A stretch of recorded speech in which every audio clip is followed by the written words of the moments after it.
everybody, and welcome to my channel. This is Sofa, and yes, I'm finally back. Sorry, I highly apologize for not being active for such a long time, but I had a lot of things going on, including I had COVID, for quite a long time. But I'm recovered, and that's already passed. But today I would like to start show you something from my collection. So this is actually, I have two working books for foreigners. I would like to start with this one. So as you can see, the workbooks you probably seen, or you have some of them in your collection. The regular German ones, there are several types. I think three types of the book. They mainly have a brown cover.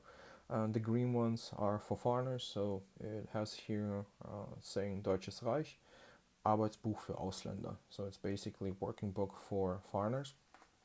If we open it up and continue, we have here some information. This is also like the name of the person, his signature, the ID number for this booklet. In most cases, or in 99.9%, we have an image of him or photograph.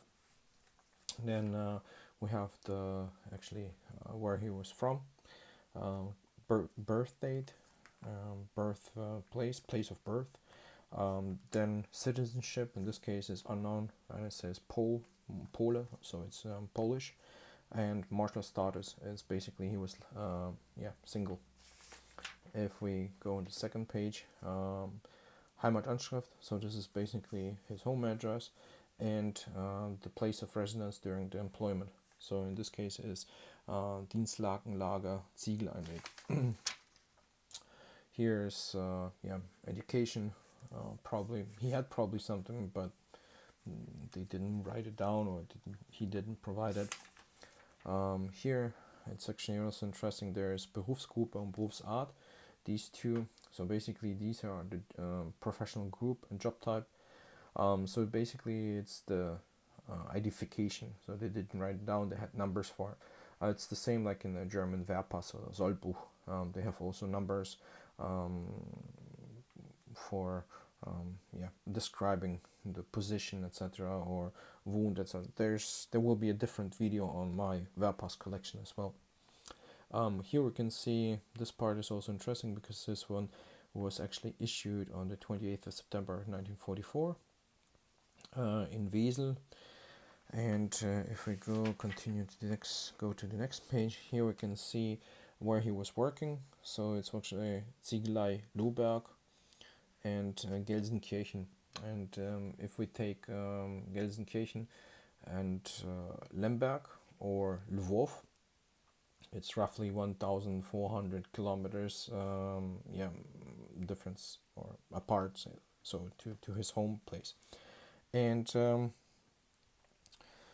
when he started was actually, it says Tag des Beginns der Beschäftigung, so that's when he started to work. It was in June 43. And Ziegelarbeiter. Ziegelarbeiter means basically, if I'm correct, it's actually brick worker. So he was working with bricks. The next pages are empty.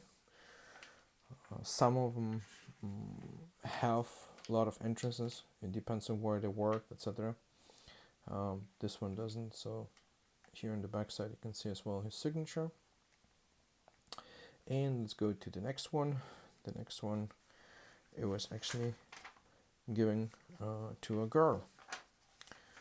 And we can see that's the girl herself. She was from Rostov Don, so it's in Russia. And she was actually occupied East Gebiete, or occupied area of the eastern area. And also interesting, it says citizenship is unknown, and Ostarbeiterin, so East worker. Also, she was single. On the back side, it's interesting because it says Deutsche Sprachkenntnisse, so it basically means if she knew German. It says Ja, so it's yes.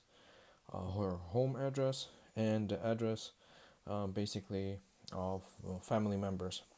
Here we can see where she was working. So it's Lager Charlottenhütte Niederschelden. If you open up, Zeichnungsarbeiterin. Zeichnungsarbeiterin means basically she was she was drawing, she was doing drawings, etc. And here we can see Zeichnungsarbeiterin from 1940 to 41. So this was prior. She was actually in Germany. She was actually doing drawings. So basically maybe architectural bureau or office, something like that. Here the same. We have the Berufsgruppe and Berufsart. So it's a professional group and job type. The document was issued in June 44. And on the back side you can as well see Charlottenhütte, the entire information. When she started it was in September 42, and yeah, she finished her work basically, or she was dismissed in March 45. So it's quite interesting. On the back side there's nothing else, so no entrances. Same here, we have her name on the back side. And yeah, it's a quite interesting piece of history. And just as well for the background knowledge, there were roughly 6 million Eastworker or Ostarbeiter.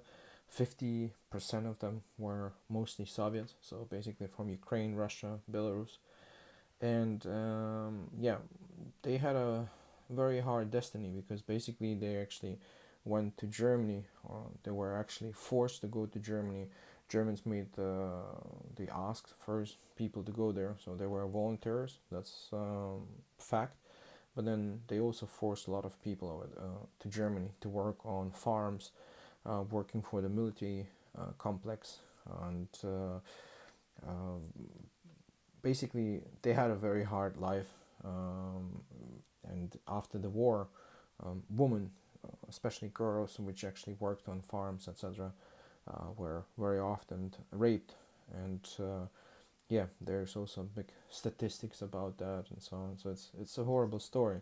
And the most worst part is that after the war, when the Germany was actually the German Reich came down, or was destroyed, conquered, the Germans signed the capitulations, however we want to call it. The Soviets actually dealt with those people actually very harsh, because most of those people went then, for example, to special how to say gulags, who didn't have too much luck. They were actually sent to Siberia or to hard labor work.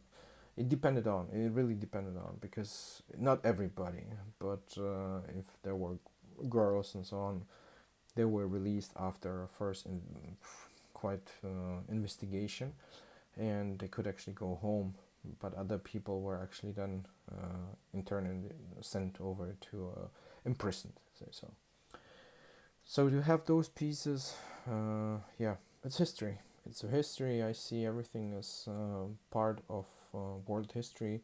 It's a very interesting part. I'm not, and I stated this already in the past, but I'm not glorifying any regime. I condemn any actions which were done in the past by those regimes. But it's interestingly to have such pieces in your collection, because I see it as really like this is real history. They belong to people. What happens to those people? So etc. So I hope you all liked it. If you have any questions, please feel free, to reach out. Please don't forget to like my video, leave a comment. If you have suggestions, write it in the comment section or send me an email. And yeah, the next video will be about my German Wehrpass and Soldbuch from one person with 2 awards. So stay tuned, have a nice one, and yeah, enjoy your weekend.